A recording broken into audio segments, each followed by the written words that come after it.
winds.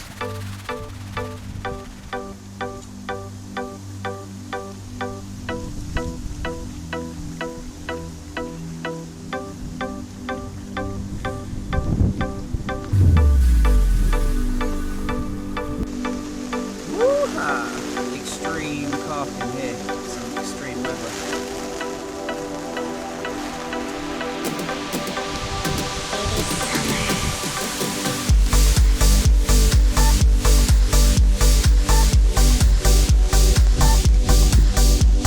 Slip coming up there, some getting on this hemp.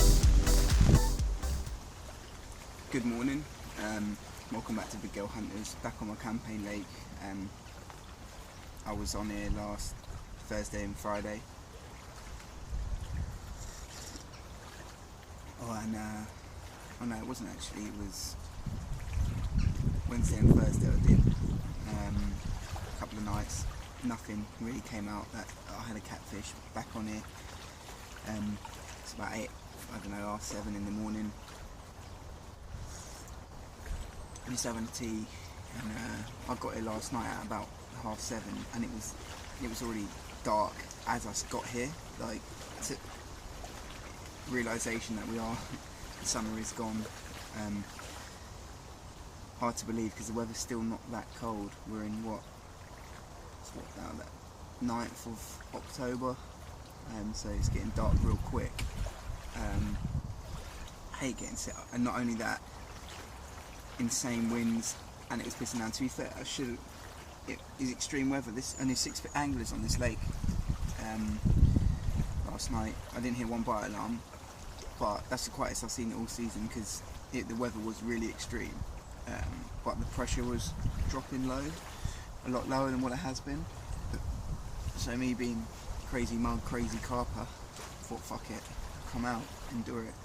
Only in the brolly as well, brolly system as well. Rain was, I lowered it down a little bit because the rain was smashing in here a little bit, but I'm dry, it's fine. The wind this morning is insane. I don't know, you probably can hear it. You probably can't even hear me, you hear the rain. Look, I'll show you. See down there, look, it's the rods. Looks like I'm doing a bit of beach fishing. Back in the swim where I had the 32 common from 25, 35 cat and a 20 mirror. Looking real good. There's a guy to the right of me.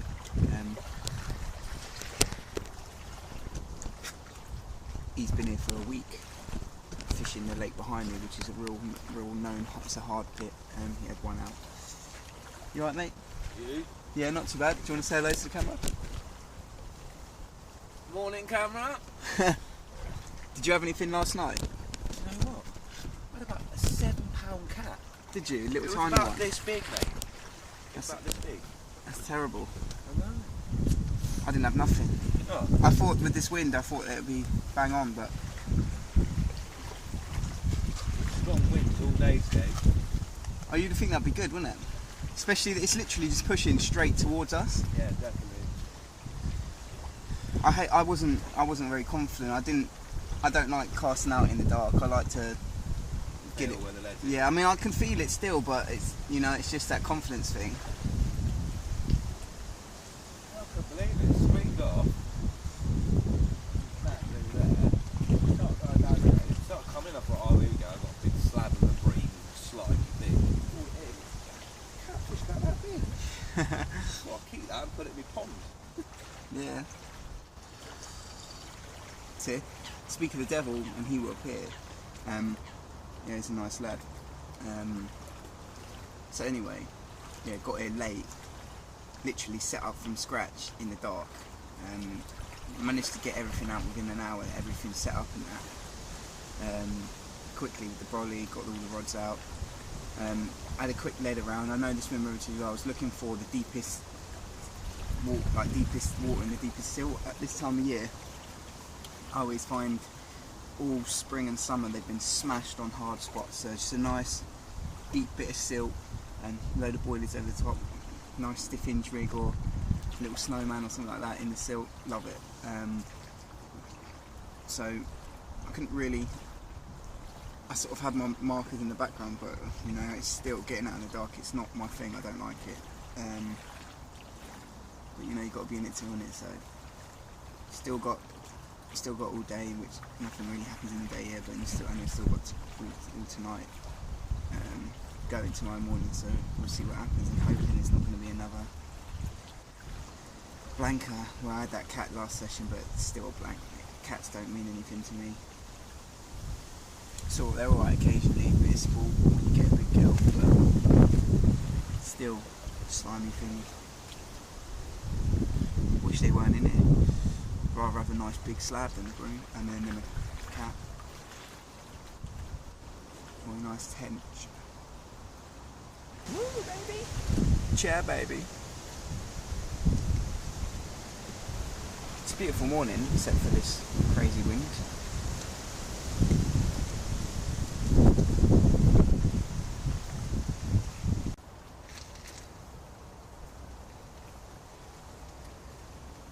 Right, afternoon.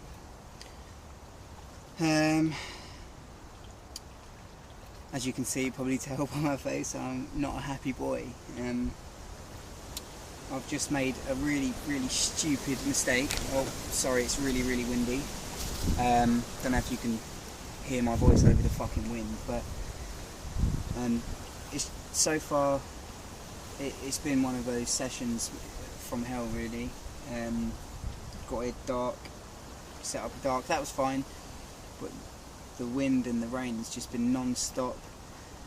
I lost my phone, I lost my finger still, I couldn't find my mallet. It's just one of them, like, I couldn't get the rod out today on the spot, blah blah blah. Anyway, basically, so the wind has been going and finally stopped down, managed to get the rods out, get a good drop on the area that I wanted to. It's about probably 70, 80 yards max. Nice big bit of seal, but just a nice FUD.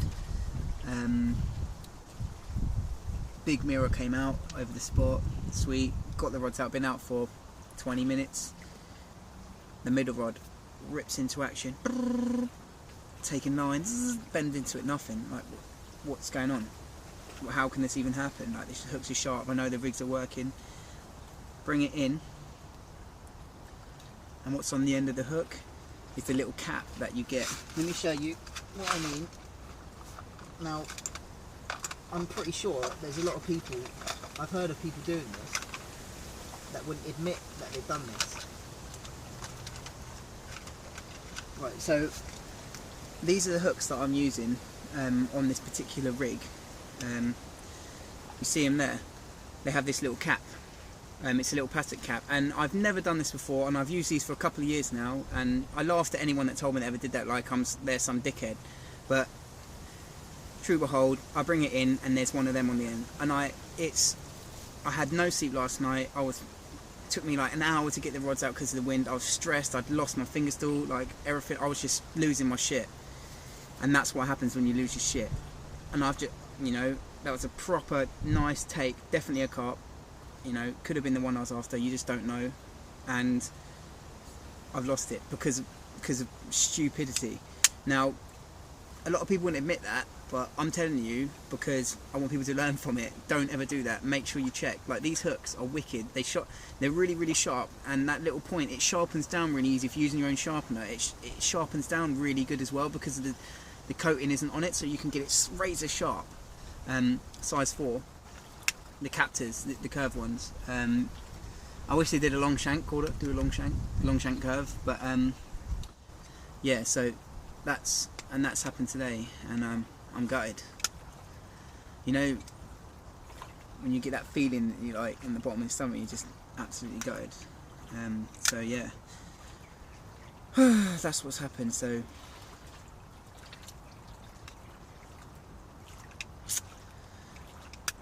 you learn from your mistakes, and if you don't learn from your mistakes, learn from my mistake, okay? Because trust me, I'm gutted, and it's in the daytime when you don't get many bites on this lake.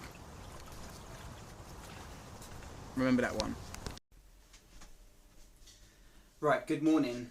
I'm back home now, as you can see, in my flat.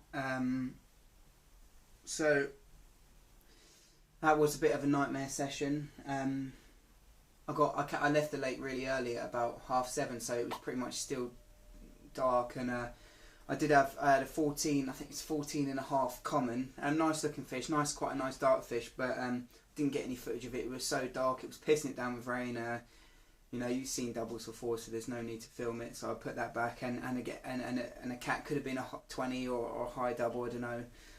Getting a bit sick of the catfish now. Hopefully that'll be the last one I'll catch, and there'll be no more feeding. It still is quite warm, but it's getting to that time where they stop feeding now, so thank God for that. And the bream and the cats will hopefully start slowing down. I haven't had a bream for a while though, so that's that. So I mean, I got there, I got into the session, I set up in the dark and I left in the dark. Pissing it down, as you'll see, winds. It was just about. I couldn't really. I mean, I managed to get the rods out yesterday when the wind was died down a little bit. It wasn't perfect, but it was okay. I got a nice drop on it, and then, as you know, the rod ripped off, and I had that incident, which you would have seen in the video, with the little cord of cap thing on your hook. I'm pretty disappointed in myself for doing that. It's such a stupid thing to do. I guess more of the story is check your rig before you cast out, which I normally do. I'm so finicky. I'm so like obsessive about everything and making sure everything's perfect, and I'm just gutted that I even let it happen. I did have a few beers, hardly any sleep. I know it's no excuse, but it was just one of them. It was just windy. I was rushing to get them out. I was fucking water up in my chest, waders, trying to get it out. Oh, with the big wind and rain in my face. Oh, it was just a bit of a nightmare. So, yeah, more of the story is, I don't know, maybe I shouldn't have gone fishing. I don't know. You got to try. The pressure was low, so I thought, oh yeah, I'd be up for it. But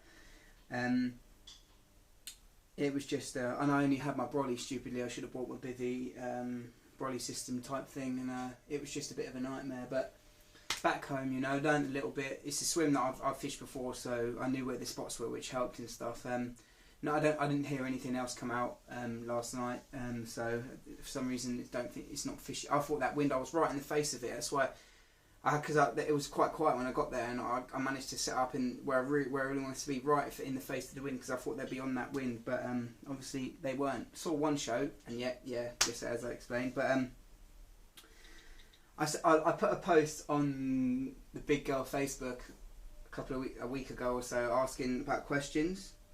Because I get asked questions all the time on my personal Facebook and on the Big Girl Hunters Facebook and things, questions about fishing and stuff, so I was happy to answer some questions. So here we go. Let's have a look. From Sean Watts, he wanted to ask, what is your favourite place to fish, and bottom bait or pop-up? So answer to the first question, favourite place to fish at the moment is on the Ringwood Club water. There's a few names. It's called Polner Lakes, the White Lake, or Northfield, because you've got a half pit there, wash pit, and the White Lake, but people call it Northfield. Currently there to catch a particular fish called small boys, which is it has been out of 40. I'm hopefully get it when it's a bit bigger, because it has been caught recently at quite a lower weight, a low 30s. So hopefully I catch. There's a few others on my hit list now that I've sort of seen. One of them, the common, which I had already, which you would have seen, which was awesome. There's another common and a couple of other mirrors in there which are really nice that I want to catch. So there's a lot more fish in here that will peak than what the lads tell you, bigger ones. So that's cool, and that's my favourite place to fish at the moment. And bottom baits or pop-ups, that's a hard one. I'd say I'm more of a pop-up man, but this season I've been doing really well on bottom baits or like just sort of wafters or balance baits, as you would have seen. So I guess both. Snowman, if I had to pick one, pop-ups. But the lake that I'm fishing, the water's very, I don't know, they don't seem to like pop-ups as well. They just don't. They like a good on the deck, whether it's just, you know, balanced out or whatever. So not off bottom, but, you know, just on the bottom, but just correctly balanced to get rid of the weight of the hook. So that's that one. What else have we got here? Let's have a look at the phone. Another question. what do you look for when you get to a lake? Like, how do you look for fish feeding? Well, that's quite a difficult one to answer. How to look? Where do you look to fish and fish feeding? It's all down to different lakes. If it's an ideal world, like the lake that I fish at the moment, one of the drawbacks of it, it's really the fish in there are gorgeous. The lake is gorgeous. Some really nice fish in there, but it does get insanely busy. So sometimes you just have to put your choice literally between one swim or two swims, and you have to go where you have to go. Luckily, this first season I've been fishing around as many places as I can, just so I can find the spots, and I've got it all written down. So that's what I'd say: fish around as much as you can. If it's really busy, learn the spots, have it all written down, so then you know the good spots when you're forced in. I know I used to be like, oh, I want to be in this swim, and then get to a lake and be devastated that I couldn't get into a swim that I wanted or an area that I wanted, because I'd go down the night before, put in some bait or see with it, look at the weather, see the winds going. Obviously, if you're just turning up to the lake, I would say just have a good, if you don't know the lake very well, I mean, even if you do know the lake, have a good walk around. If there's lots of spaces, have a look at your options first. Have a look at the weather, see what the wind's good, see where the pressure is. I always find when it's higher pressure, the shallow water does seem to do well, and maybe worth trying zigs. But there is no really written rules in carp fishing.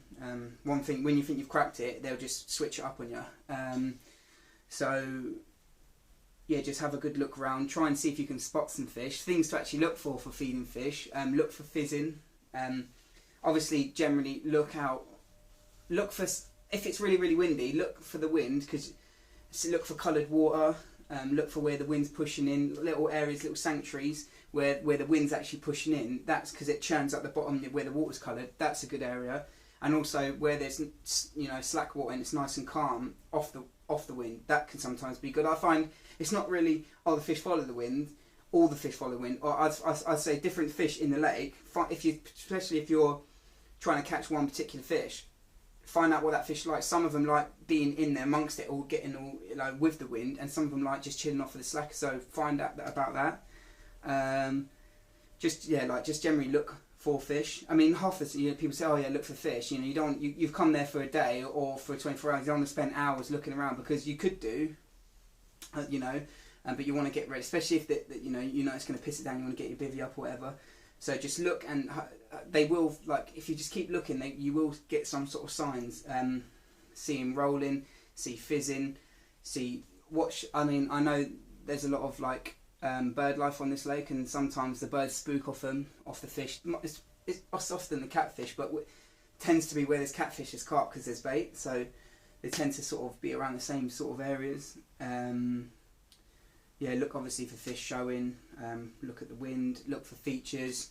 If you've got reeds and things like that, you can see them moving, and just look at the obvious features first, like things like under overhanging trees, islands, blah blah blah, bits like that. And just keep your wits about you, keep your eyes on the water, have a look round, keep your ears open, and if you see fish, move on them if you can. It's not always ideal, but some people are lucky enough to be able to move around. I like to be mobile and move around, but this lake that I've been fishing this year just really I haven't been able, so I've had to have a slightly different approach, and I like to learn the water anyway. So if you do turn up and there's fish in that area and you go there, you know it away, and you don't have to fuck around with leading around or anything. Yeah, so that's that one. I mean, I could talk about that for hours. But it's definitely a good question. Let me just say, what do you look at for when you get to the lake? I always look, and as well, I always look for where, if it's an area's chocker and there's loads of line there and everyone's spomming out and it's crazy, look for the quiet part. I always like that, because that's where the bigger girls always tend to be. They always, they shy off. You might get the scamps for staying down that area, but yeah, look for where there's no pressure, and look for nice features. Obviously, a lot of features are underwater and you can't see them, but just do your homework with that. And how to look for feeding fish. Yeah, just scan the water, check the weather, the pressure, what the weather's going to be doing in the next, because you know, if there's really high pressure and then, you know, it might rain and the pressure might go low, you can always find out on like the weathers and on your iPhone and that. So just keep an eye on, just be mobile, and yeah, just try not to have any sort of preconceptions or any ideas in your head. Oh, that I want to be in that swim. One, it's always where I go. There's always fish there, because that ain't always the case. And just try and hunt them and find them, basically. And what else have we got in here?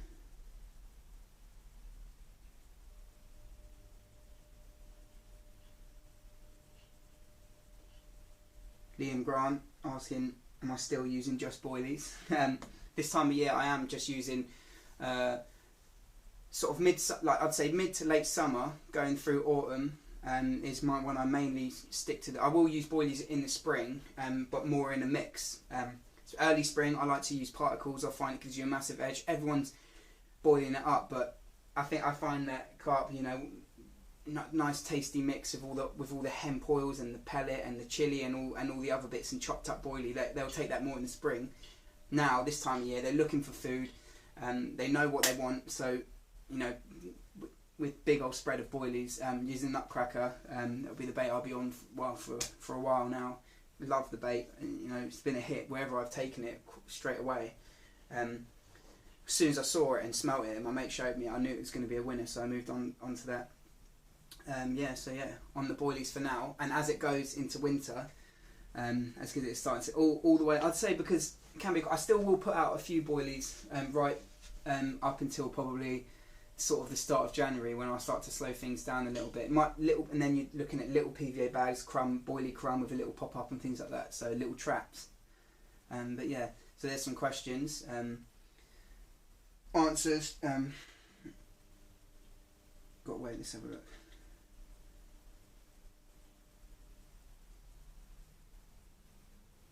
Got another. Why would you spawn when you can use why would you spawn boilies when you can use a boilie stick? Is quite simple. It's a different. There's a few reasons. One, most people use boilie sticks and they think they're doing a nice real spread, but it's repetitive. With a spawn, if you're spawning out boilies, it does offer a different presentation. So, and as well, I don't know if there's a deep lake and you see the spread of a spawn with, I don't know, a handful of boilies in, will actually spread as it goes through the water. It will spread down really well, and I actually quite like it. And I won't just put it on one spot. I will spread it out. And the main reason is because of seagulls. Because seagulls will nick you on this lake. Seagulls, so that's why. Otherwise, I would use a boilie stick because it is a lot easier and much quicker. But yeah, there we go. So any more questions?